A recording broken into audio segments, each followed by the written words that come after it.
अक्ल बड़ी की भैंस।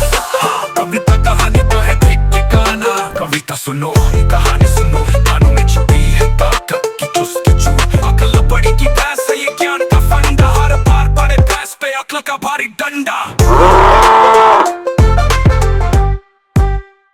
आप सभी को हम दोनों का प्रणाम।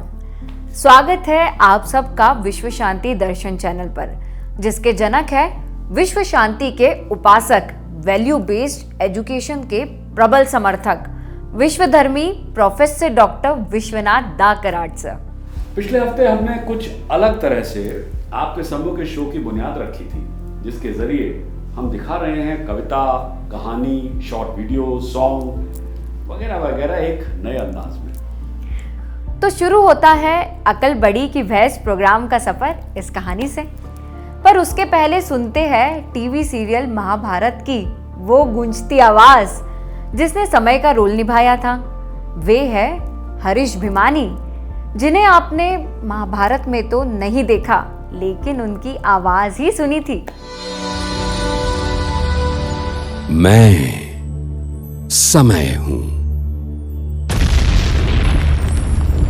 मेरा जन्म सृष्टि के निर्माण के साथ हुआ था। मैं पिछले युगों में था, इस युग में हूं और आने वाले सभी युगों में रहूंगा। सर, आपको याद आया कुछ? तो अब देखिए क्या कहते हैं वो स्टोरी टेलिंग के विषय में। नमस्कार। कहानियों का अनोखा अंदाज, और अंदाज भी ऐसा कि उसमें हम ऐसे खो जाएं कि पता भी ना चले कि ये तो एक उपदेशात्मक मॉरलिस्टिक कहानी थी। भाई, हमने तो इसलिए सुनी कि दिलचस्प लगी। हुआ यूं कि दास्तान गो ने हमें बांध रखा था। बल्कि कभी कभी तो कहानी सुनने के बाद मन ही मन हम अपने आप को कहते हुए पाते हैं कि ये तो बड़े काम की सीख थी, ये याद दहानी की तो मुझे जरूरत थी। तो इसे कहते हैं ट्रूली इनिमिटेबल स्टाइल, कि अंदाजे बयां में कोई दिखावा ना हो, मंशा कहानी सुनाने की हो और लक्ष्य एकाध संदेश पहुंचाने का। और दोस्तों, सच्ची सीख की बड़ी जरूरत भी है। और सुना कौन रहा है ये कहानियां?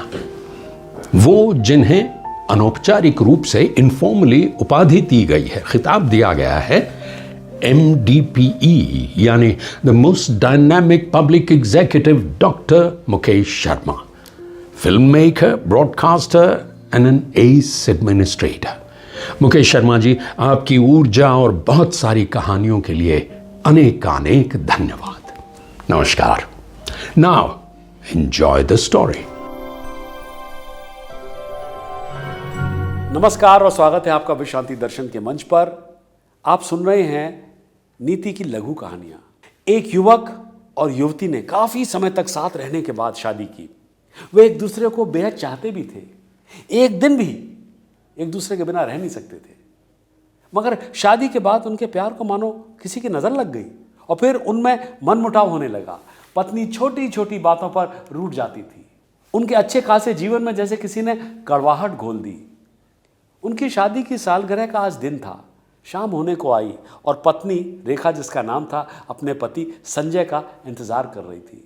वो सोच रही थी कि क्या उसके पति को याद भी है कि आज उनकी शादी की वर्षगांठ है। और फिर तभी दरवाजे की घंटी बजी। रेखा जल्दी दरवाजे खोलने के लिए उठी। बाहर बारिश हो रही थी। उसका पति संजय दरवाजे पर खड़ा था, भीगा हुआ, हाथों में फूलों का गुच्छा लेकर मुस्कुरा रहा था। दोनों खुश लग रहे थे और उन्होंने अपने पुराने दिनों को याद कर एक बार फिर से प्रेम पूर्वक शाम बिताने का फैसला किया। मध्यम रोशनी और हल्के संगीत के माहौल में उन्होंने घर पर ही डिनर करने की योजना बनाई। उनके भावों की श्रृंखला तब टूटी जब बेडरूम में रखे फोन की घंटी बजी। फोन का जवाब देने के लिए रेखा अंदर गई। फोन के दूसरी तरफ से एक आदमी की आवाज़ सुनाई दे रही थी। मैडम, मैं थाने से फ़ोन कर रहा हूँ, क्या यह मिस्टर संजय का नंबर है? रेखा ने कहा, हाँ ये है। मुझे खेद है मैडम, लेकिन एक दुर्घटना हुई है और एक आदमी की मौत हो गई है। हमें यह नंबर उसके वॉलेट से मिला है। आपको स्टेशन पर, पुलिस स्टेशन पर हमारे आना पड़ेगा मृत व्यक्ति की शव की पहचान के लिए। रेखा का दिल बैठ गया। वो अचंभित थी और उसने कहा, लेकिन मेरे पति तो मेरे साथ हैं। उस आदमी ने जवाब दिया, आई एम सॉरी मैडम, हादसा दोपहर 3 बजे हुआ था जब वो ट्रेन में सवार हो रहे थे।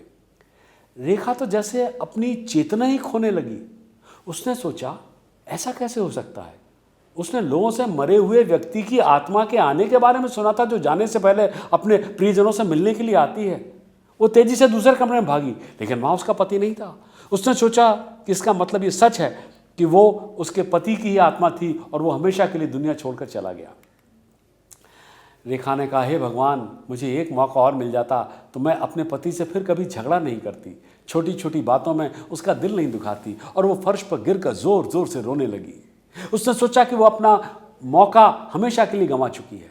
अचानक बाथरूम से आवाज़ आई, दरवाज़ा खुल गया और संजय बाहर आया और बोला, डार्लिंग, मैं तुम्हें बताना भूल गया था कि आज मेरा वॉलेट, मेरा बटुआ रुपयों से भरा हुआ चोरी हो गया था। कहानी ख़त्म। आइए देखें क्या सीखा हमने इस कहानी से। यही कि ज़िंदगी हमें कभी कभी एक और मौका देती है जिसे खोना नहीं चाहिए। अगर हम इसका फ़ायदा उठाकर अपनी गलतियों का सुधार कर लें तो जीवन बेहतर हो सकता है। कल किसने देखा है? कोई नहीं जानता। हाँ, कोई नहीं जानता। इसलिए कल के वादे पर जिंदगी जीने से कोई फायदा नहीं। अपने आज को संवारें, इसी का नाम जीवन है। Think it over. Wow, what a story sir. Thank you. जोश, उत्साह, उमंग वो अदृश्य हाथ है जो मानव के व्यवहार को आकार देते हैं। इस गीत में हाथी के व्यवहार को पुराना जोश एक नई ताकत देता है और बूढ़े हाथी में युद्ध के मैदान की भावना पुनर्जन्म लेती है। कैसे? सुनते हैं ये गीत।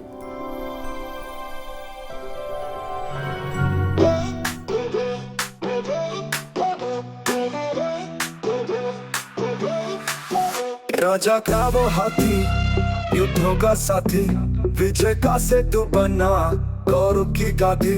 भावों से सजा गजराज का शरीर पुराना, नहीं छोड़ा राजा ने उसे, था उसका दीवाना।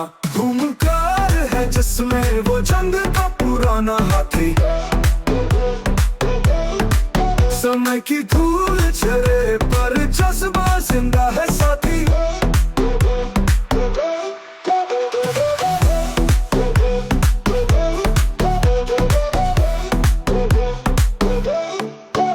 एक दिन दलदल में फंस गया वो, टूटा हौसला, ना था कोई सहारा, खड़ा हुआ एक नया मसला। राजा की आंखों में छा गया अंधेरा, सभी ने छान डाला पर न बना सका कोई घेरा। हुंकार है जिसमें वो जंग का पुराना हाथी, समय की धूल झरे पर जज्बा है जिंदा साथी।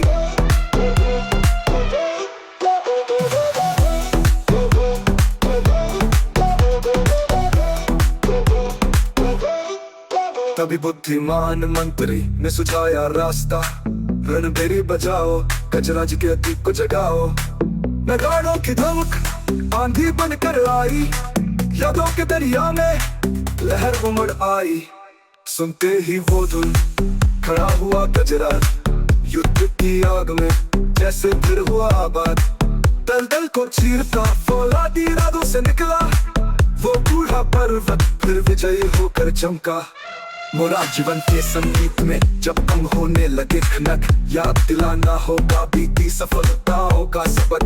नहीं कमजोर कोई, बस अंतर की शक्ति जगाना है। जैसे हाथी ने पाया जोश, रणभेरी का ऐसा बिगुल बजाना है।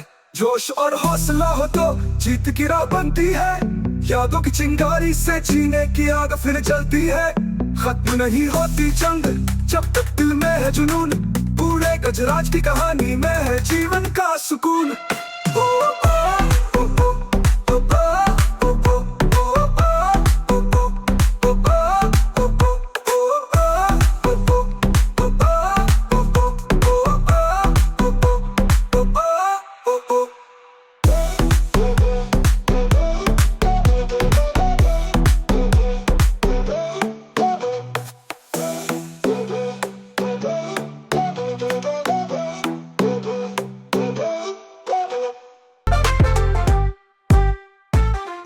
Welcome back. तो देखा आपने, दलदल में फंसे हुए हाथी की कोई भी मदद नहीं कर पाया।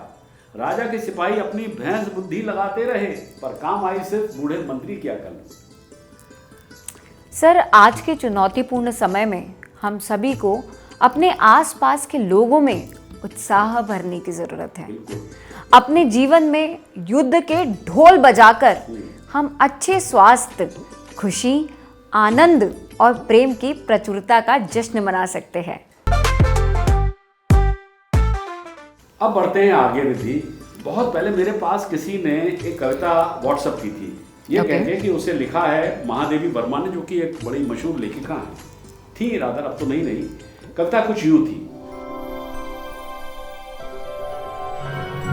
आ गए तुम, द्वार खुला है, अंदर आओ, पर तनिक ठहरो, ड्योढ़ी पर पड़े, पायदान पर अपना अहम झाड़ाना। मधुमालती लिपटी है मुंडेर से, अपनी नाराजगी वही उड़ेलाना। अच्छा सुनो, तुलसी के क्यारे में मन की चटकन चढ़ाना। अपनी व्यस्तताएं बाहर खूंटी पर ही टांग आना। जूतों संग हर नकारात्मकता उताराना। तुम्हारी थकान पर मनोहारों का पंखा झुला दूं। देखो, सुनो, हेलो, शाम बिछाई है मैंने, सूरज क्षितिज पर बांधा है, लाली छिड़की है नभ पर, प्रेम और विश्वास की मध्यम आंच पर चाय चढ़ाई है, घूट घूट पीना, सुनो, हेलो, इतना मुश्किल भी नहीं है जीना। उम्मीद है कविता आपको पसंद आई होगी। परफेक्ट चेस करने के बाद रिद्धि मालूम हुआ कि सुंदर कविता को महादेवी वर्मा ने नहीं लिखा है। फिर ये आधुनिक कविता भोपाल निवासी निधि सक्सेना ने लिखी है। कविता मानसिक बोझ को कम करने और रिलेशनशिप को सिंपली एंजॉय करने की एक सुंदर कृति है। इसलिए मैंने पहले भी कहा था कि सोशल मीडिया में जो कुछ भी परोसा जाता है वो कितना सत्य है, ये चेक करना चाहिए, जो मैंने चेक किया। बिल्कुल सर।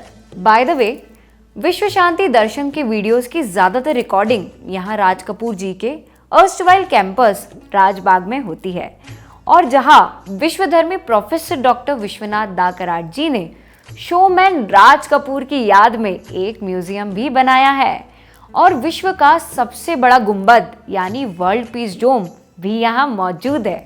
पिछले दिनों एड गुरु भरत धाबुलकर दीदी यहाँ आए थे। Okay. उनका play Nathuram Godse must die, it's actually making waves, बहुत अच्छा प्ले है वो। अगर नहीं देखा हो तो देखना, मैंने देखा है जी सर। एक रिकॉर्डिंग के दौरान भरत धाबुलकर ने बताया था कि अपने डील लॉ के हिसाब से वो पुलिस ऑफिसर बनना चाहते थे। तो फिर सर उन्होंने एडवर्टाइजिंग को अपना करियर क्यों बनाया? सवाल अच्छा है तुम्हारा, इसका जवाब इस वीडियो में मिल जाएगा ना, देखते हैं। बिल्कुल। I am a lawyer by education and a business management graduate, and I had no interest in getting into advertising.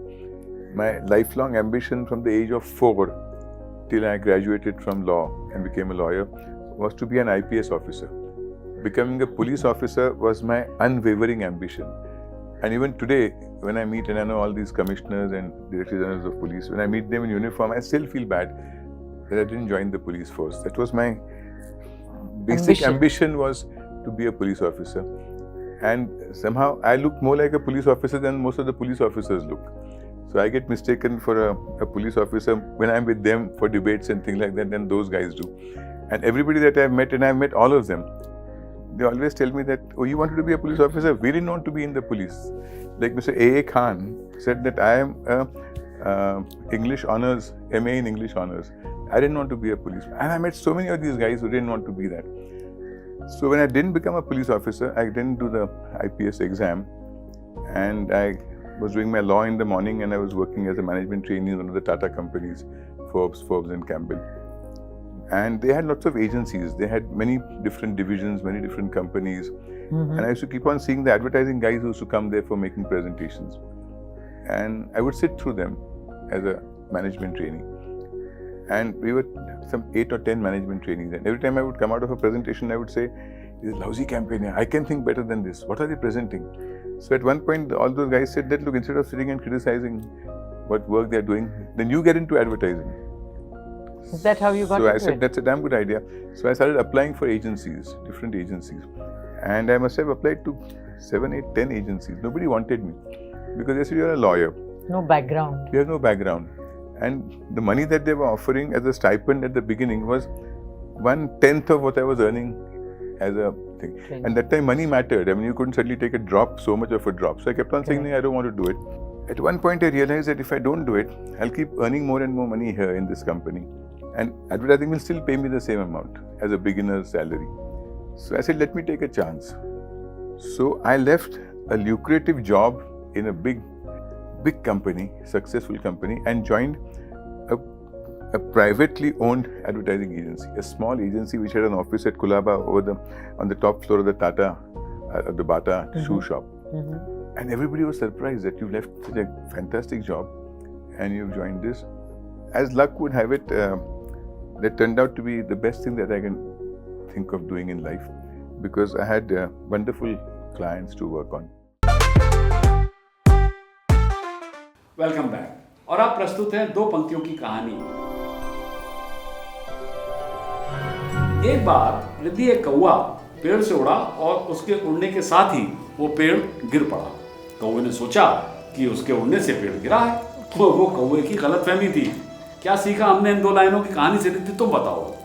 Sir यही कि जब कुछ लोग अपने घर वालों और संगी साथियों की मदद से जिंदगी में ऊंची उड़ान भर लेते हैं और हवा में होते हैं, तो उन्हें ये भ्रम हो जाता है कि उड़ान उन्होंने ही भरी थी बिना किसी की मदद से। एग्जैक्ट, तुमने बिल्कुल सही कहा। तो इसी इंटरेस्टिंग थॉट के साथ आपसे लेते हैं हम विदा। सब्सक्राइब कीजिए, शेयर कीजिए, पसंद आया हो तो लाइक कीजिए और देखते रहिए अकल बड़ी की बहस ओनली ऑन विश्व शांति दर्शन चैनल पर। प्रोग्राम का सफर, सर वापस रिपीट, जिन्हें अपने वापस से पहले में करना। Wow what a story sir, यहाँ रुक जाओ। जोश उत्साह उमंग वो अदृश्य हाथ हैं जैसे तुम मूड चेंज किया। जी सर, चलो एक्शन। दलदल में फंसे हुए हाथी, हाँ रिपीट। और विश्व, इसीलिए मेरा मानना है कि ठीक है, आप ही से सीखा, ऐसे करके वापस से लूंगी। ठीक है, चलिए नेक्स्ट परफेक्ट। लाइए।